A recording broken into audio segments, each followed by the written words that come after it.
عزیز دوستو، اسلام نے جو نظام اخلاق اور نظام عبادت ہمیں عطا فرمایا ہے، ہماری تربیت کے لیے گویا دین نے جو پروگرام دیا ہے نا، وہ پروگرام محض پوجا پاٹ کا پروگرام نہیں ہے۔ وہ انسان کے اندر جو فطری کمزوریاں، اس کی جبلت کے اندر جو خامیاں اور کوتاہیاں پائی جاتی ہیں، ان کو دور کر دینے والا اور اس کی تربیت کر دینے والا پروگرام ہے۔ یاد رکھیے گا، جن لوگوں کے اندر فطری کمزوریاں پائی جاتی ہیں وہ لالچی ہوتے ہیں، وہ مصیبت آنے پر بہت جلدی گھبرا جاتے ہیں، اور جو لوگ بخیل ہوتے ہیں، کنجوس ہوتے ہیں، وہ کبھی بھی اپنی سوسائٹی کے لیے، معاشرے کے لیے، خاندان کے لیے کوئی بہتر کارنامہ سر انجام نہیں دے سکتے۔ انسان اپنے ماحول کے لیے، اپنے ملک کے لیے، اپنے وطن کے لیے، اپنے قبیلے کے لیے، اپنے دین کے لیے اس وقت سود مند ثابت ہوتا ہے جب وہ اخلاقی بلندیاں رکھتا ہے، اپنی مزاج میں قناعت رکھتا ہے، صبر رکھتا ہے، شکر رکھتا ہے، اور جب اس کی طبیعت کے اندر سخاوت ہوتی ہے، وہ بخیل نہیں ہوتا، کنجوس نہیں ہوتا۔ یہ ساری چیزیں وہ اپنی طبیعت سے نکال کے اعلیٰ اخلاقی اقدار کا مالک ہوتا ہے، تو پھر ہی وہ کوئی خیر بانٹ سکتا ہے۔ اور میں عرض کروں گا کہ وہ اپنی نظروں میں بھی اسی وقت ہی معزز ہوتا ہے جب وہ اخلاقی بلندی پر فائز ہوتا ہے۔ اللہ تعالی ہمارا خالق اور مالک ہے، تو ہمارے اندر کیا خوبیاں پائی جاتی ہیں اور کہاں کہاں خامیاں پائی جاتی ہیں، یہ سب سے زیادہ بہتر جاننے والا ہمارا رب ہے۔ تو اللہ تعالیٰ نے قرآن مجید کے اندر سورہ معارج کے اندر آیت نمبر 19 سے لے کر آیت نمبر 35 تک ایک مضمون بیان فرمایا۔ اگر آپ زیادہ توجہ کے ساتھ اور زیادہ ہمہ تنگوش ہو کے سنیں تو یہ صرف مضمون نہیں، انسانی تربیت کا پروگرام ہے۔ انسان کیسے سنور سکتا ہے اور کیسے بدل سکتا ہے اور کیسے نکھر سکتا ہے اور کس طرح تر و تازہ ہو سکتا ہے۔ اللہ تعالیٰ نے ارشاد فرمایا کہ ان الانسان خلق ہلوعا، فرمایا بے شک انسان لالچی پیدا کیا گیا ہے، فطرتاً حریص ہے، لالچی ہے۔ اذا مسہ الشر جزوعا، جب اسے تکلیف پہنچتی ہے تو یہ سخت گھبرانے والا ہے، گھبرا جاتا ہے، آہو فغاں کرتا ہے، واویلا کرتا ہے، ہاتھ پیر پھولنے لگتے ہیں۔ وَإِذَا مَسَّهُ الْخَيْرُ مَنُوعًا، اور جب اسے دولت ملے تو بخیل ہو جاتا ہے، کنجوس ہو جاتا ہے۔ تو یا اللہ، پھر اس سے نکلنے کا طریقہ کیا ہے؟ یہ ہلوہ بھی ہے، جزوع بھی ہے، منوع بھی ہے۔ پیدا کیا گیا ہے حریص، لالچی، مصیبت پہنچے تو جزا فضا کرتا ہے، آہو فغاں کرتا ہے، جلدی گھبرا جاتا ہے۔ اور جب اسے دولت ملے، وَإِذَا مَسَّهُ الْخَيْرُ مَنُوعًا، اور جب اسے دولت ملے تو ہر درجے بخیل ہو جاتا ہے۔ تو یا اللہ بچنا کیسے ہے؟ تو فرمایا کچھ لوگ بچ جاتے ہیں نا، کون؟ تو قرآن مجید نے 9 صفات بیان کی ہیں جو بندہ اپنے اندر پیدا کر لے تو ان چیزوں سے بچ جاتا ہے۔ 9 صفات کون سی؟ یہ لالچ سے بچے، بے صبری سے بچے، بخل سے بچے، تو اللہ فرماتے ہیں پہلی صفت یہ پیدا کرے، الا المصلین، وہ نہ لالچی ہوتے ہیں، وہ نہ گھبرانے والے ہوتے ہیں، نہ بخیل ہوتے ہیں۔ کون؟ فرمایا الا المصلین، سوائے نمازیوں کے۔ پہلی بات یہ کہ نمازی بن جائیں۔ کس طرح کے نمازی؟ الذین ھم علی صلاتہم دائمون، جو اپنی نمازوں پر پابندی کرتے ہیں۔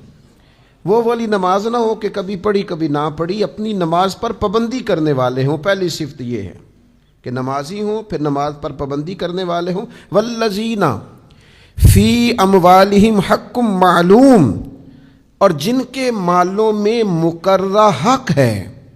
کس کا؟ للسائل والمحروم، مانگنے والے کا بھی اور محروم کا بھی۔ جو مانگ لے اسے بھی دیتے ہیں، پر جو ضرورت مند ہو اور مانگے نہ اسے بھی دے دیتے ہیں۔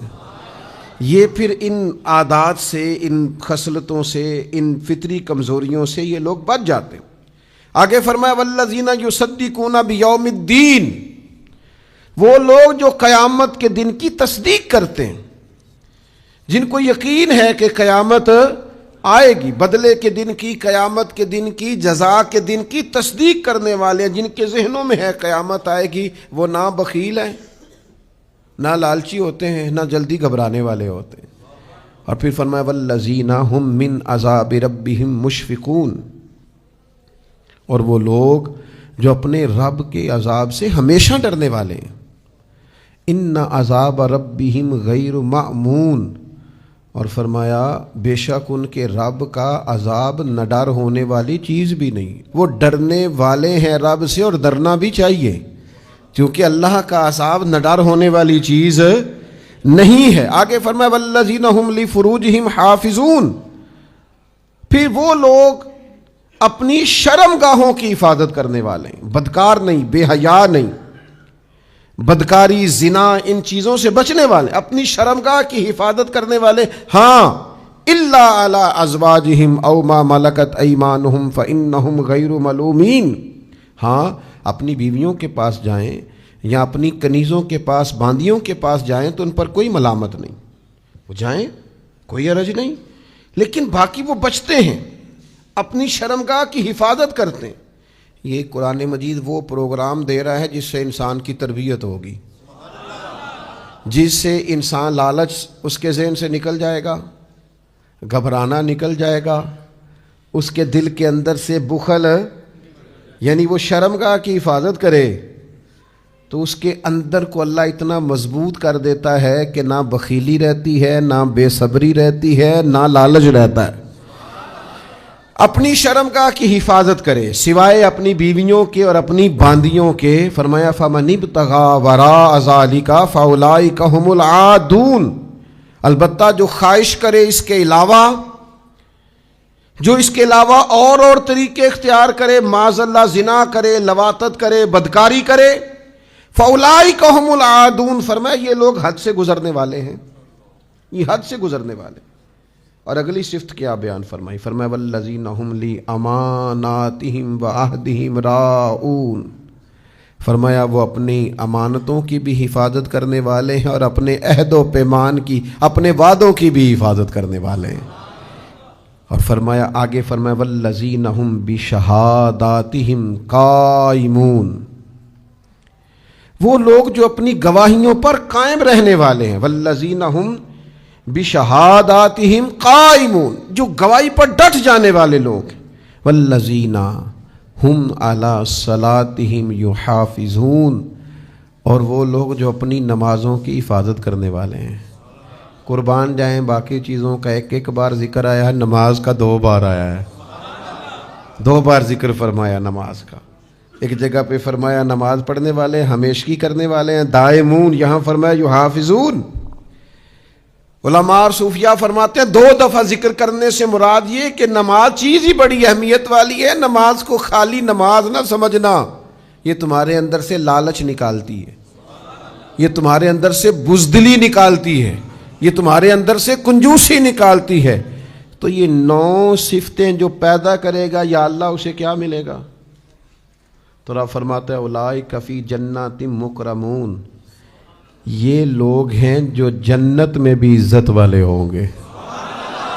اللہ کرے آپ کو قرآن کا مزہ آئے۔ فرمایا جنت بھی ملے گی اور عزت بھی ملے گی، جنت میں جائیں گے اور مکرم ہیں یہ لوگ، عزت والے ہیں، جنت میں جائیں گے یہ لوگ، مکرم ہوں گے جنتوں میں، جنت بھی ہوگی اور عزت بھی ہوگی۔ بہت ساری تفسیریں پڑھنے کے بعد مجھے ایسے لگتا ہے کہ یہ مکرم ہیں، یہ مکرم لوگ ہیں، نماز پڑھتے ہیں، یہ لوگ اللہ کی راہ میں خرچ کرتے ہیں، یہ اللہ سے ڈرتے ہیں، یہ اپنی شرمگاہ کی حفاظت کرتے ہیں، یہ امانتوں اور وعدوں کی پابندی کرتے ہیں، یہ اللہ کے لیے گواہیوں پر ڈٹ جاتے ہیں، یہ نماز پابندی سے پڑھتے ہیں، یہ جنت میں مکرم ہوں گے۔ مجھے ایسے لگتا ہے کہ میرا رب نہ ان سے مشکل حساب نہیں لے گا، کیونکہ جدوں صاحب ڈاڈا ہوئے نا تو بندہ تھوڑا جا پریشان ہوتا ہے.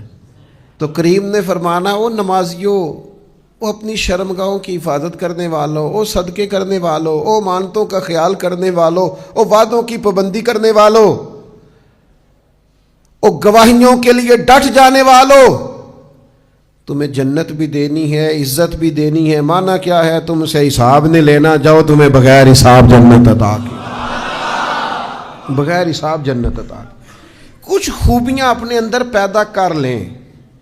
امام غزالی فرماتے ہیں جس بندے کی عمر 40 سال ہو گئی ہے نا اور ابھی بدلا نہیں، یعنی میری طرح کی اور میری عمر سے زیادہ لوگ جو ہیں ان کی بات امام غزالی کرتے ہیں، فرماتے ہیں 40 سال عمر ہو گئی اور ابھی بدلا نہیں، لالچ بھی ہے، بے صبری بھی ہے، کنجوسی بھی ہے. فرماتے ہیں اگر ابھی بدلا نہیں نا تو اس کا مطلب ہے کہ یہ سفر جنت کی طرف نہیں کر رہا، اس کا جو رستہ جس پہ چل رہا ہے نا وہ دوزخ کی طرف جا رہا ہے. معاذ اللہ. یہ فیصلہ ہم نہیں کرتے جنتی دوست کی کون ہے، یہ اللہ تعالیٰ ہی کرنے والا ہے، لیکن رستہ اس نے جو اختیار کیا ہے وہ بہرحال جنت والا لگتا، کیونکہ یہ حلوہ بھی ہے، جزوع بھی ہے، منوع بھی ہے، بدلا ہی نہیں. چند چیزوں پر توجہ کر لیں جو انسان کو بدل دیتی ہیں. پہلی چیز الا المصلین الذین هم علی صلاتهم دائمون. اللہ فرماتے ہیں وہ نمازی ہیں اور اپنی نمازوں کی پابندی کرنے والے ہیں. کچھ لوگ نا نمازی ہیں پر نماز کی پابندی نہیں کرتے، کبھی فجر چھوڑ دیتے ہیں، کبھی عشاء میں سو جاتے ہیں، کبھی ظہر سفر میں قضا کر دیتے ہیں. نماز ذرا پابندی سے، نماز ذرا مقررہ وقت پہ، نماز ذرا فکر کر کے. ہمارے بزرگ تھے تو کوئی ان سے ملنے آتا، دور دراز سے لوگ ملنے آتے تھے، تو جب واپس جانے لگتے تو فرماتے دوست نماز ذرا فکر سے پڑھنا، اس کی تھوڑی توجہ کرنا، اس کا ذرا لحاظ کرنا، اس کا ذرا خیال کرنا. ذرا نماز نہ تھوڑی سی دیکھو، اس کے حسن کو تو ذرا ملاحظہ کرو، اس کی پاکیزگی کو تو ذرا ملاحظہ کرو. نبی کریم فرماتے ہیں اگر کسی کے دروازے پہ نہر ہو، 5 دفعہ غسل کرے تو بتاؤ اس کے وجود پر کوئی میل کچیل رہ جاتی ہے؟ صحابہ نے عرض کی حضور بالکل، وہ تو پاک سے 1 دفعہ غسل کرنے سے بندہ بڑا نفیس اور صاف ستھرا لگنے لگتا ہے، تو 5 دفعہ غسل، اور پھر دروازے پہ نہر ہو، یعنی پانی کی قلت کوئی نہ ہو، نہر چل رہی ہے اور 5 دفعہ غسل بھی کرے تو کوئی میل کچیل رہ جاتی ہے؟ حضور نہیں. تو فرمایا پھر جو 5 نمازیں پڑھے اس کے ذمہ گناہ بھی کوئی نہیں رہ جاتا. نماز تربیت ہے. قرآن مجید یہ ارشاد فرماتا ہے کہ اگر تم اپنی تربیت چاہتے ہو، تم اخلاقی کمزوریوں سے نکلنا چاہتے ہو، تو پھر تم نماز دائماً پڑھو، پابندی سے پڑھو. اور آگے ارشاد فرمایا والذین فی اموالہم حق معلوم، ان کے مالوں میں مقررہ حق ہے. کس کا؟ للسائل والمحروم، سوال کرنے والے کا اور محروم کا. وہ جو رزق کماتے ہیں نا وہ سمجھتے ہیں اس میں غریبوں کا بھی حق ہے، مسکینوں کا بھی حق ہے، ضرورت مند بہن بھائیوں اور رشتہ داروں کا بھی حق ہے، اور وہ اس کو دیتے ہیں، اللہ کے راستے میں خیرات کرتے ہیں. یہ حدیث آپ نے یاد رکھنی ہے. نبی پاک علیہ السلام نے فرمایا دوزخ سے بچ جاؤ، چاہے کھجور کا ایک ٹکڑا صدقہ دے کے ہی بچ جاؤ. پوری کھجور نہیں، کھجور کا ایک ٹکڑا صدقہ دینے سے بھی تم دوزخ سے بچ سکتے ہو، ایک حصہ دینے سے. اور دینا کس کو ہے؟ للسائل والمحروم.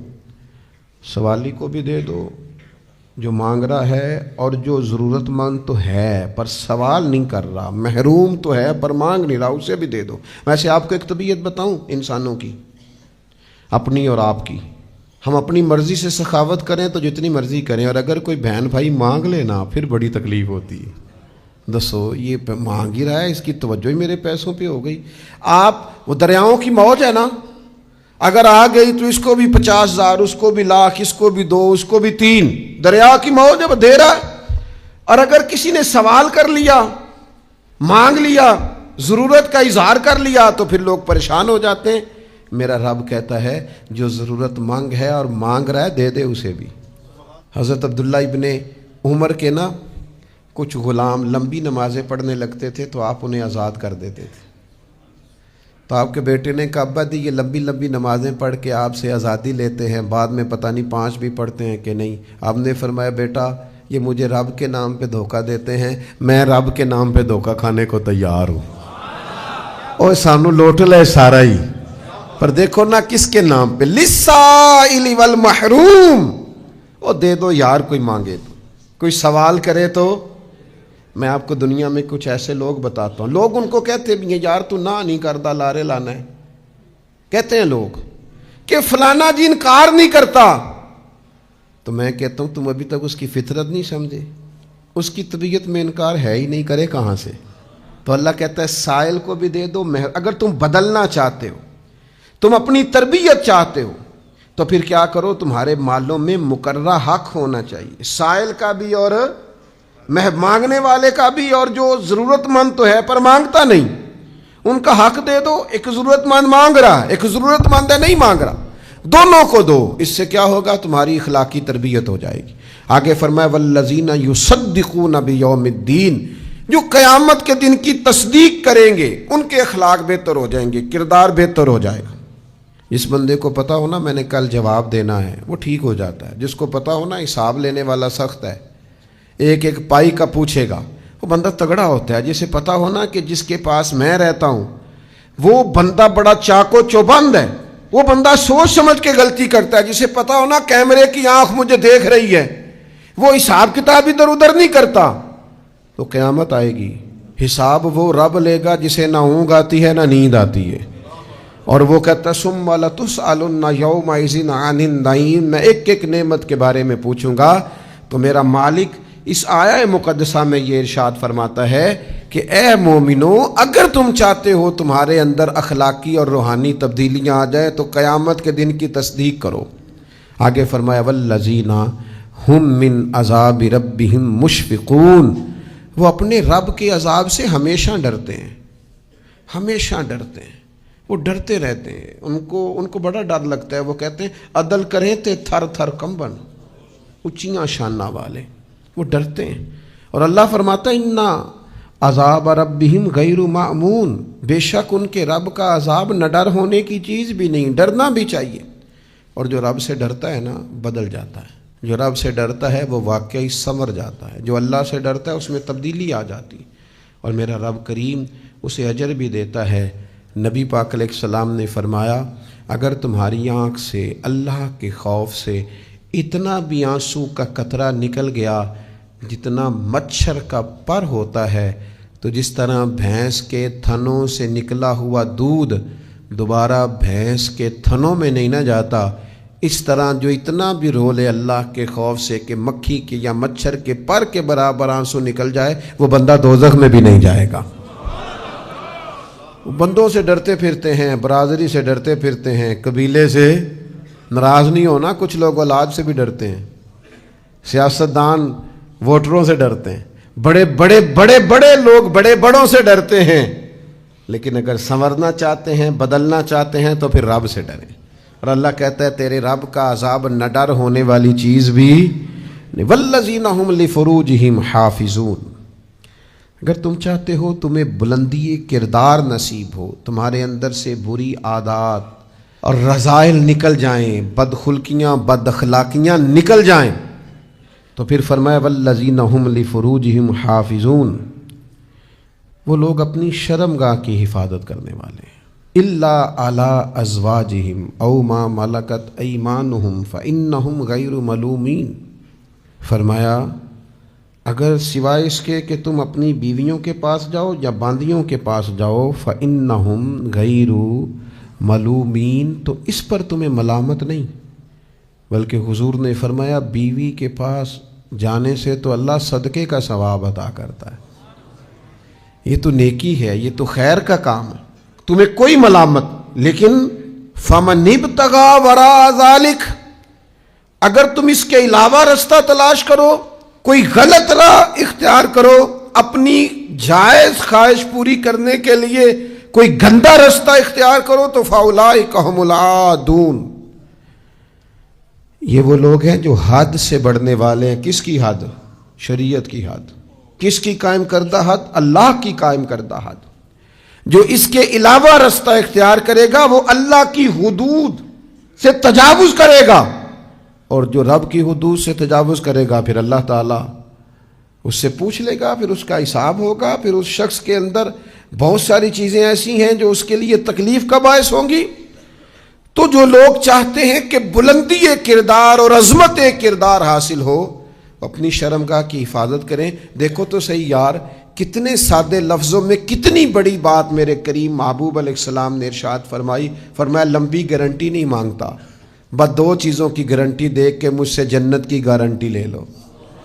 ایک دو جبڑوں کے درمیان زبان کی گارنٹی دے دو، ایک دو ٹانگوں کے درمیان شرمگاہ کی گارنٹی۔ یہ دو گارنٹیاں تم مجھے دے دو، رسول رحمت فرماتے ہیں میں تمہیں جنت کی گارنٹی دے دیتا ہوں۔ آگے ارشاد فرمایا والذین ہم لی اماناتہم وعہدہم راعون، وہ لوگ اپنی امانتوں کی اور اپنے عہد و پیمان کی حفاظت کرتے۔ ہمارے پاس نا بڑی امانتیں ہیں، ہمارا یہ جسم بھی امانت ہے، ہوش و حواس بھی امانت، عقل بھی امانت ہے، ہماری زندگی بھی ہمارے رب کی امانت۔ اس نے نا ان امانتوں کے بارے میں پوچھنا ہے، اللہ نے ان کے بارے میں سوال کرنا ہے، ہمیں قیامت کے دن ان امانتوں کے بارے میں رب کے حضور جواب دینا ہے۔ سنو نا بھائیو، اولاد بھی امانت ہے، سرمایہ بھی امانت ہے، یہ جو منصب ہمیں ملے ہوتے ہیں یہ منصب بھی امانت ہے۔ کوئی کسی عہدے پہ ہے تو وہ عہدہ بھی امانت ہے، مصلی بھی امانت ہے، ممبر بھی امانت ہے، کسی کی پیشوائی کرنا، استاد بننا، مقتدا بننا، یہ عہدہ بھی امانت۔ اور میرے نبی پاک علیہ السلام نے فرمایا اس کا کوئی دین نہیں جو امانت دار نہیں، اس کا کوئی دین نہیں جو وعدوں کا پابند نہیں، صلی اللہ تعالی علیہ وسلم۔ دوستو، اپنے اندر امانت داری پیدا کی جائے، وعدوں کی پاسداری پیدا کی جائے۔ ایک تو یہ امانت ہے، ایک ہم نے وعدے کیے ہوئے ہیں، ہمارے بڑے وعدے ہیں، ہم نے وہ پورے کرنے، استادوں سے وعدے، بزرگوں سے وعدے، نکاح کیا تو ایک وعدہ، پھر ہم اگر کسی منصب پر فائز ہیں تو وہ وعدہ، ایک وعدہ وہ بھی کیا تھا کہ اشہد ان لا الہ الا اللہ، مالک تیرے علاوہ کسی کو معبود نہیں مانیں گے۔ پھر ہمیں کسی اور سے ڈرنا بھی نہیں، کسی اور شخص کے حکم بھی نہیں ماننا اس طرح کہ وہ اللہ کے مقابلے میں حکم دے رہا ہو۔ پھر ہمیں کوئی اور رستہ اختیار بھی نہیں کرنا۔ پھر رنگ یہ ہونا چاہیے کہ میرے پاس ایک ہی سجدہ تھا، نہ یہاں کیا نہ وہاں کیا، میرے پاس ایک ہی سجدہ تھا، صرف میں نے اپنے رب کو کیا۔ اور یہ بھی ہمارا وعدہ ہے وَأَشْهَدُ أَنَّ مُحَمَّدًا عَبْدُهُ وَرَسُولُهُ، ہم نے وعدہ کیا ہے کہ یا رسول اللہ آپ ہی کو نبی مانتے ہیں، آپ ہی کو رسول مانتے ہیں، گویا آپ کے لائے ہوئے دین پر ہی عمل کریں گے، آپ ہی کے بتائے ہوئے اسوہ نور کے مطابق زندگی گزاریں گے، آپ کے دیے ہوئے ہی اسوہ حسنہ پر چلیں گے۔ تو سنگیو، اس وعدے کا خیال کرو، اس کا پاس کرو، قیامت میں سوال ہوگا۔ اللہ رسول سے بھی ہم نے وعدے کیے، ہمیں اس کی پاسداری کرنی ہے، ہمیں اس کا خیال کرنا۔ اور پھر آگے ارشاد فرمایا والذین ہم بشہاداتہم، فرمایا وہ لوگ جو اپنی گواہیوں پر قائمون، قائم رہتے ہیں، ڈٹ جاتے ہیں۔ نبی پاک نے فرمایا تم زمین پر اللہ کے گواہ ہو، تم جسے نیک کہتے ہو اللہ کے حضور بھی اسے نیک لکھا جاتا ہے۔ میرے بھائی، بہت سارے لوگوں کے پاس بہت ساری گواہیاں ہوتی ہیں، ڈٹتے ہی نہیں، خیال ہی نہیں کرتے، کھڑے ہی نہیں ہونا آتا، ذرا تیز ہوا کیا چلی اسی وقت مرجھا گئے، ذرا کہیں کھڑے ہو۔ وہ ہمارے ہاں ایک بات چلتی ہے دیہاتوں میں کہ بھائی وہ میری لڑائی نہیں، ہمارے پاس گواہی ہوتی ہے کہ اس بندے پر ظلم ہو رہا ہے اور یہ بندہ مظلوم ہے اور اس پر زیادتی ہو رہی ہے، لیکن ہم وہ گواہی کیوں نہیں دیتے؟ اس لیے نہیں دیتے کہ کہیں مجھے تکلیف نہ پہنچے۔ حالانکہ پڑوسیوں کی آگ کبھی کبھی اس لیے بھی بجھا دینی چاہیے کہ اگر ان کی نہ بجھائی تو ہمارے گھر بھی آ سکتی، اس لیے بھی بجھا دینی چاہیے۔ فرمایا والذین ہم علی صلاتہم یحافظون، وہ لوگ اپنی نمازوں کی حفاظت کرتے ہیں۔ نمازوں پر توجہ کرتے ہیں، نمازوں کا خیال رکھتے ہیں۔ اولئک فی جنات مکرمون، فرمایا یہ جنت میں اکرام کے ساتھ داخل ہوں گے۔ یہ جو اسلام نے ہمیں ماحول دیا ہے نا اپنے آپ کو بدل لینے کا، اپنے اندر اخلاقی تبدیلی پیدا کرنے کا، آپ نا معمولی نہ سمجھیں کہ لالچی ہونا کوئی معمولی بات ہے۔ جب بندہ لالچی ہوتا ہے تو کسی کی پرواہ نہیں کرتا، نہ حلال کی، نہ حرام کی، نہ کسی کے بچوں کے مال، نہ غبن کی، یہاں تک کہ لوگ اپنے ملک اور وطن کے غدار ہو کر بھی مال کماتے ہیں۔ جب انسان لالچی ہو جاتا ہے پھر اسے کچھ پرواہ نہیں ہوتی، اسے زہر بیچ کر بھی معاذ اللہ مال کمانا پڑے، تیزاب بیچ کر بھی کمانا پڑے، زندگیوں سے کھیلنا پڑے، معاذ اللہ لوگ کھیلتے ہیں۔ لالچ نہیں، لالچ بڑا نقصان کرتا ہے، لالچ رسوا کر دیتا، لالچ بہت بڑی تکلیف ہے، بہت بڑی آزمائش ہے۔ اور پھر یہ جو جزوہ ہے، ذرا سی مصیبت آئی نہیں اور ہاتھ پیر پھولے نہیں، مصیبت تو آئے کہ آپ مصیبت سے بچ کے جا ہی نہیں سکتے۔ لقد خلقنا الانسان فی کبد، اللہ فرماتے ہیں ہم نے انسان کو پیدا ہی مشقت میں کیا ہے۔ مشقتوں سے نکل سکتا ہے کوئی؟ نکل ہی نہیں سکتے۔ دنیا میں جتنے بھی لوگ بڑے ہوئے ہیں نا، آپ کو بندے نظر آتے ہیں نا، بہت بڑا آدمی ہے، بہت مشہور آدمی ہے، بہت وسیع حلقہ احباب والا آدمی ہے، دنیا میں آپ کو جتنے بڑے نظر آتے ہیں نا، یہ بڑی بڑی مشکلوں سے نکل کے بڑے ہوئے ہیں، بڑی بڑی مشقتوں کا سامنا کر کے بڑے ہوئے ہیں۔ نامی کوئی بغیر مشقت نہیں ہوا، 100 بار جب عقیق کٹا تب جا کر نگی ہوا۔ اور میاں صاحب کہتے ہیں یاری تیری سونے پر ازمائشاں تیریاں آگ، یاری تیری پر آزمائشاں تیریاں اگ، اے سونا پرکھیا جامدائی پہلو نال لگاندے لگ۔ یہ نہیں ہو سکتا کہ آپ بڑے بھی بننا چاہیں اور کوئی مصیبت بھی نہ آئے، مرضی کا سونا مرضی کا جاگنا، ایسے نہیں ہوتا بھائی۔ آپ نے اگر بڑے بننا ہے تو مشقتوں سے ہو کر، فَإِنَّ مَعَ الْعُسْرِ يُسْرًا إِنَّ مَعَ الْعُسْرِ يُسْرًا، ہر مشکل کے ساتھ آسانی ہے، ہر مشکل کے ساتھ آسانی ہے۔ آپ مشکل جب بھی آئے سمجھ لیں کہ اس کے بعد اللہ تعالیٰ بہت بڑی آسانی دینے والا ہے۔ اور پھر بخیلی نہیں کرنی، کنجوسی، کنجوس بھی بڑے خطرناک ہوتے ہیں، سنبھال سنبھال کے رکھتے ہیں، گن گن کے رکھتے ہیں۔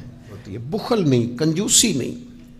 نبی پاک صلی اللہ تعالیٰ علیہ وسلم نے فرمایا سخی جو ہوتا ہے نا، یہ لوگوں کے بھی قریب ہوتا ہے، اللہ کے بھی قریب ہوتا ہے، اور جنت کے بھی قریب ہوتا ہے۔